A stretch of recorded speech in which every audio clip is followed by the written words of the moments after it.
Friends, இன்றைக்கி நம்ம beetroot chapati செய்ய போகிறோம். அதுக்கு ஒரு மிக்ஸி ஜார் எடுத்துக்கலாம். பீட்ரூட்டை துருவி வச்சுருக்கேன். ஒரு 2 பெருசாக இருந்தால் 1 போதும், சின்னதாக இருந்தால் 2. இது நல்லா பேஸ்ட்டாக அரைச்சி எடுத்துகிட்டு வந்துடலாம். நல்லா பேஸ்ட்டாக அரைச்சி எடுத்துகிட்டு வந்தாச்சு. இது ஒரு பக்கம் இருக்கட்டும். ஒரு பவுலில் வீட் ஃப்ளார் கோதுமை மாவு எடுத்துருக்கோம். இப்போ இந்த பீட்ரூட்டை பேஸ்ட்டை போட்டுடலாம். இப்போ இதுக்கு தேவையான சால்ட் போட்டுக்கலாம். அப்புறம் 1 ஸ்பூன் சியூமின் பவுடர், அதாவது சீரகத்தூள் 1 ஸ்பூனு, சில்லி ஃப்ளேக்ஸ் 1 ஸ்பூன் போட்டுக்கலாம், கரம் மசாலா 1 ஸ்பூன் போட்டுக்கலாம், அப்புறம் கஸ்தூரி மேத்தி கொஞ்சம், ஒரு கையை நல்லா இதை நல்லா க்ரஷ் பண்ணி போட்டுக்கலாம். அதுதான், இதில் தண்ணி ஊற்றக்கூடாது. இப்போ இது நல்லா பிசைஞ்சிக்கலாம். எல்லாத்தையும் ஒரு 5 நிமிஷத்துக்கு நல்லா பிசைஞ்சிக்கலாம்.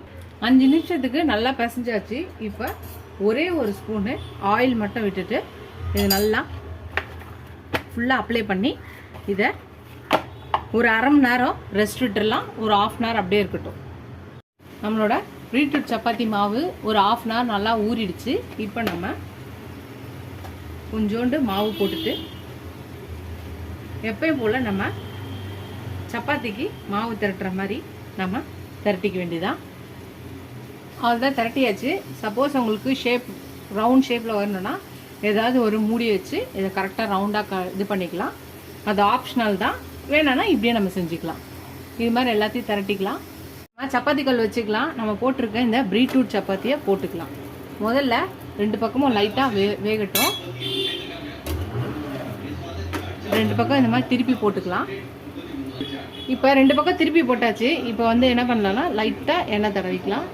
நீங்கள் பட்டர் வேணுனாலும் பட்டர் தடவிக்கலாம், நெய்னாலும் நெய் தடவிக்கலாம், என்ன வேணாலும் நம்மளுக்கு தடவை வேண்டியது மேலே தடவிக்கலாம். 2 பக்கமும் தடவிட்டு வேகட்டும். அவ்வளோதான், 2 பக்கம் வந்துடுச்சு. நம்ம இதை எடுத்துடலாம்.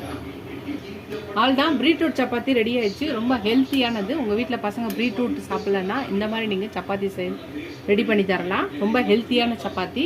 தொட்டுக்க இன்றைக்கினா ஒயிட் குருமா வச்சுருக்கேன். நீங்கள் வெறும் ரைத்தாவும் பிக்கிள்ஸ் ஊறுகாய் கூட தொட்டுட்டு சாப்பிட்டாலே போதும். இது ரொம்ப டேஸ்ட்டாக இருக்கும்.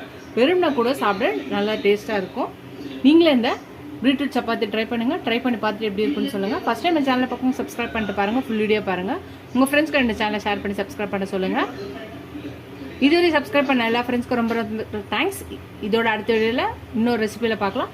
டாடா பாய் பாய் ஃப்ரெண்ட்ஸ்.